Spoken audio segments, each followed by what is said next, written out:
Pierre Torres is a French, in fact, he was a French oceanographer who, when the Arab Spring started in 2011, like many of us, he was very, very excited for these revolutionary events that we were very hopeful back then about democratization in the Arab world. And Pierre, I believe initially, before you went to Syria, you first went to Libya and Egypt when the Arab Spring started. Yes, indeed, that's it. I went there to see those incredible revolutions who were completely unbelievable at the time. And I arrived in Libya before the war started. So I didn't expect it to see such a violent situation, but when I was there was no point of moving away, so I spent 2 months there. And then, so what brought you to Syria? I went to Syria first time in 2012. In summer, I remember that during winter I saw on TV the fall of Baba Hammer, and after Syria get kind of a black dawn, there was nothing going out of the country. So in my opinion, there was major lack of information there. That's the reason why I went there in summer, end of spring, beginning of summer 2012. And after that, there was again a lot of journalists.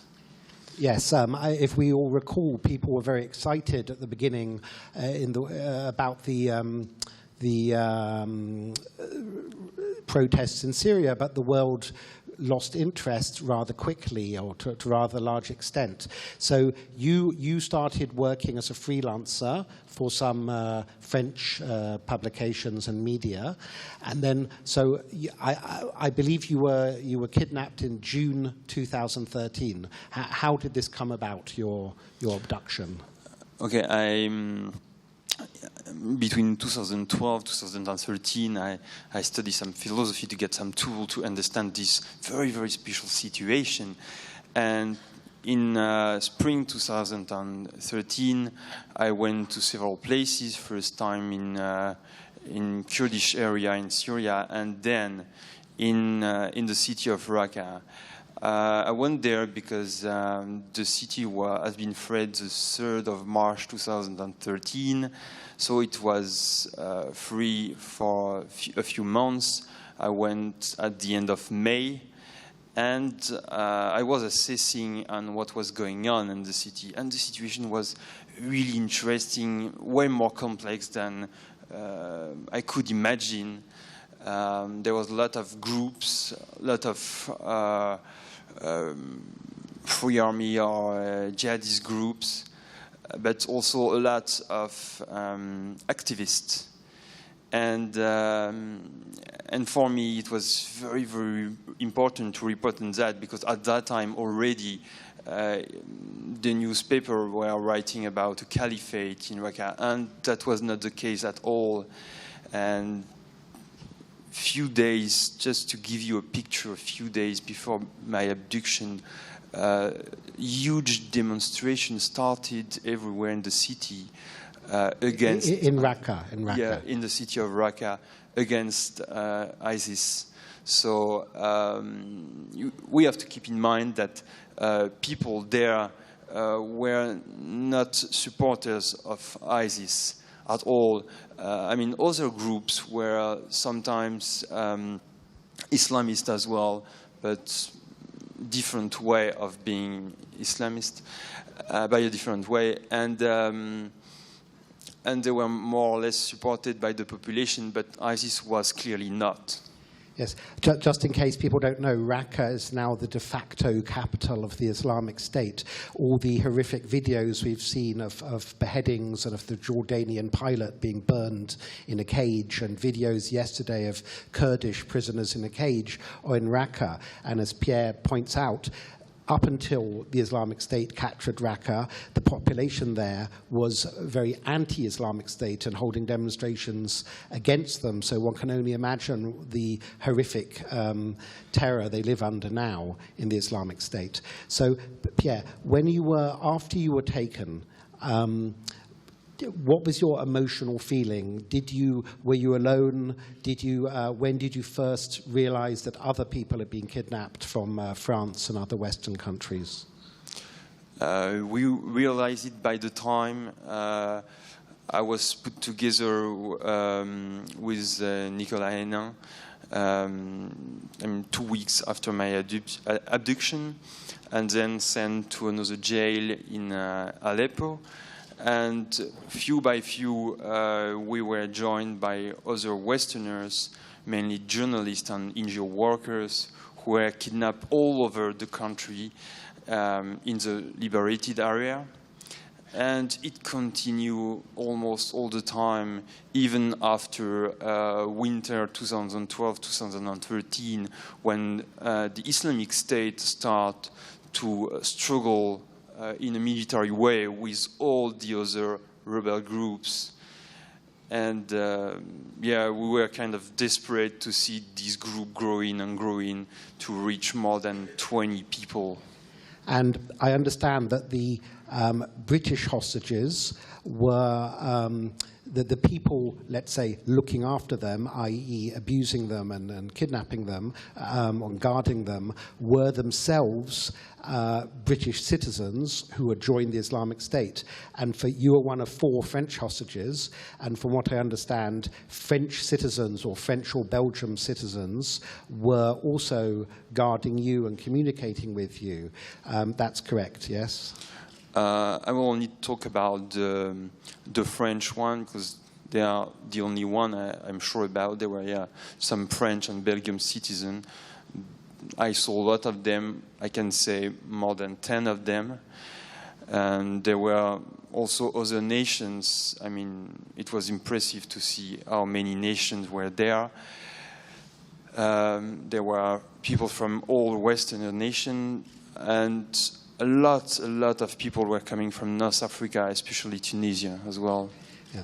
And one of your fellow hostages who was released, Nicolas Hénin, he has identified the killer, the terrorist who shot 4 people dead at the Brussels Jewish Museum last year, as one of the same people who had been one of his captors in Syria. Is that your recollection too?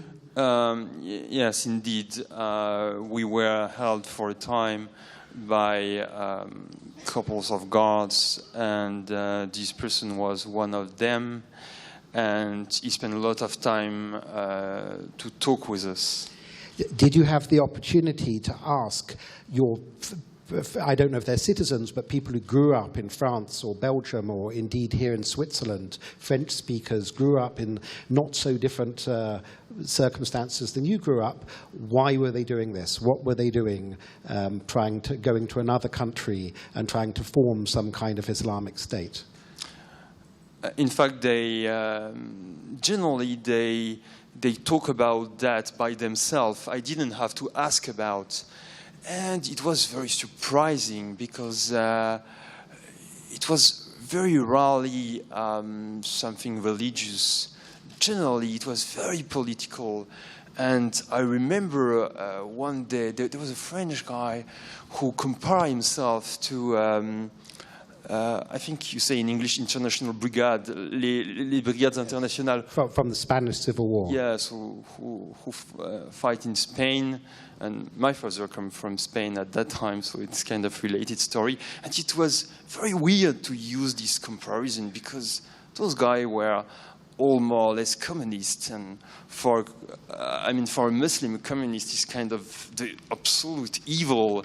It's the worst kuffar you can imagine, the most unbelievable you can imagine. So those people, by many ways, in their way of being Muslim, were very Westerners. I understand that there were 23 different Western hostages kept at different times, and some or all of them were tortured and treated very badly. And I've spoken to Pierre yesterday and before, and we don't want to go into detail about that out of respect for them and out of respect for their families. But you, as I understand it, have spoken to the families of some of the British and Americans who were beheaded after your release. I should just point out that Pierre was released in June 2013. I was released in April. April. Sorry, April 2014. You were kidnapped in June 2013. No, Yeah, and then that summer, in last August, in fact, I'd just like to name them for their memory. They're the American journalists James Foley and Stephen Satloff, and an aid worker, Peter Cassig, and British aid workers, Alan Henning and David Haynes. All of them were beheaded one by one with choreographed videos and so on. Another woman, Kayla Muller, died, we don't know how. And one of the reasons that I believe that Pierre doesn't want to go into too much detail is at least one other British hostage, John Cantley, is still there, and we, for various reasons, don't want to give away detailed information. But can you tell us, did you speak with the families of Stephen Sotloff and Jim Foley and so on after your release? Yes, I did. In fact, Stephen, for example, used me as a message carrier for his family, and he had like personal message for different members of his family.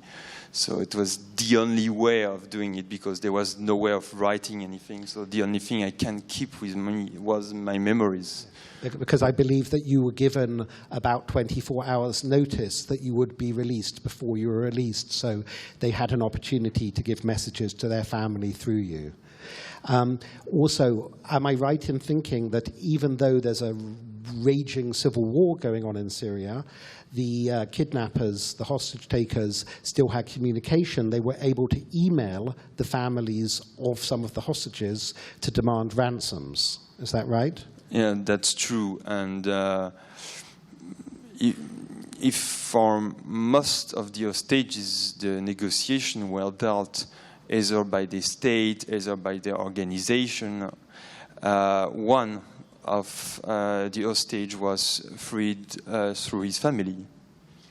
Yes, just in case people don't know, the British and American governments have been very, very strict about not negotiating in any way, and also about not allowing the families to even publicize that their children or brothers were being held hostage.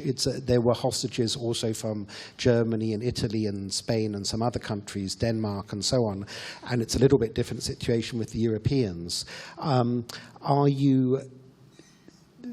Would you even criticize maybe the American or British governments for not doing more to save their citizens? Yes, I will really criticize those governments. I will not criticize them on their strategy. It's their business.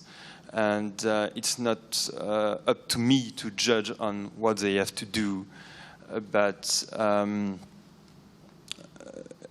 United States are spending a lot of money and energy for their outside intelligence, CIA, way more than France or Spain or basically all the other countries of the world.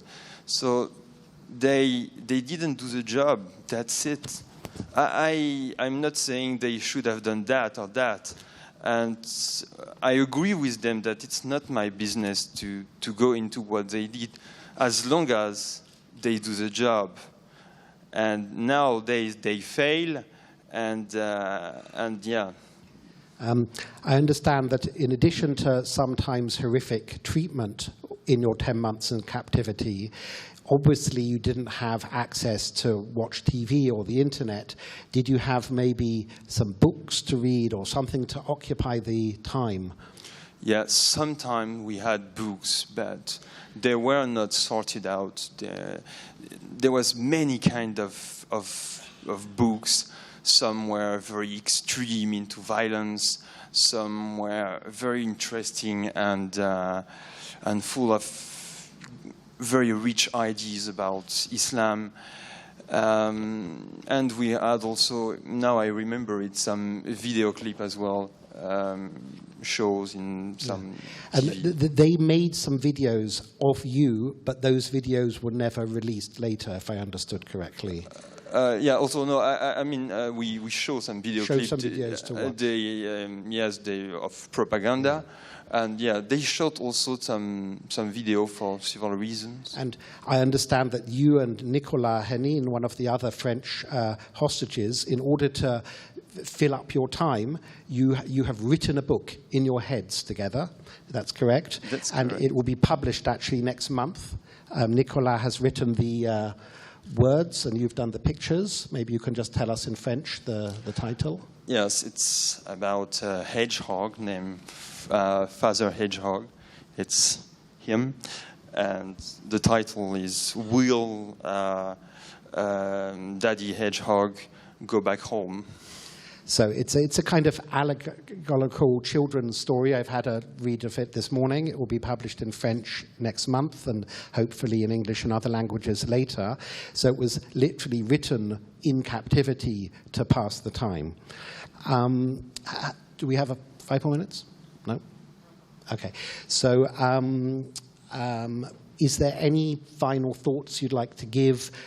One of the people you're with, John Cantley, who's a British journalist or photographer, is now being used, you may have seen, by ISIS to deliver kind of propaganda reporting from Raqqa. So we know that this is, in fact, keeping them alive, doing this. Is there any messages or thoughts or about either the hostages that died or about John that you'd like to share? Yes. We heard this morning a speech from Marcus Learning, who advised us to look precisely at the big picture because it's often more complicated than we thought in the first look. And that's what we have to do with IS, because nowadays it's threatening everyone. They want to look very, very tough, and they are. And one of our best shield, one of the most, the worst enemies they have are the Kurdish. I mean, more or less under the influence of YPG. And we are helping them massively to struggle against IS. But we have to keep in mind that even though there are very, very good points, I mean, 50% women everywhere, that's amazing, especially in this part of the world. And they use violence in a very careful way, generally, especially with Westerners. But they are also very, very far from being a democratic organization. And a friend of mine named Masoud Hamid is a journalist. He's a French-Syrian journalist. Now he's doing kind of very interesting stuff. I think he's in Iraq nowadays, in the front against the Islamic State. And his brother is an activist. His name is Amir Hamid. And he was taken more than 1 year ago by YPG, who didn't give any news about him since that time. And they even denied they have him. But by the time we get several witnesses who can testify, showing him, in the jail of YPG, being getting bad treatment. And we have to ask those people who ask for support, who ask for being recognized as a non-terrorist organization, to clarify the situation with opposants like Amir Hamid in their area. So, yes, we should also ask the Kurds, who are now our allies, to behave in as democratic way as possible. Anyway, Pierre, thank you, and thank you for doing it in English. By the way, Pierre learnt English from the American and British hostages in his 10 months. That's why he now speaks English, and we should also give a thought to those poor people. So thank you, Pierre.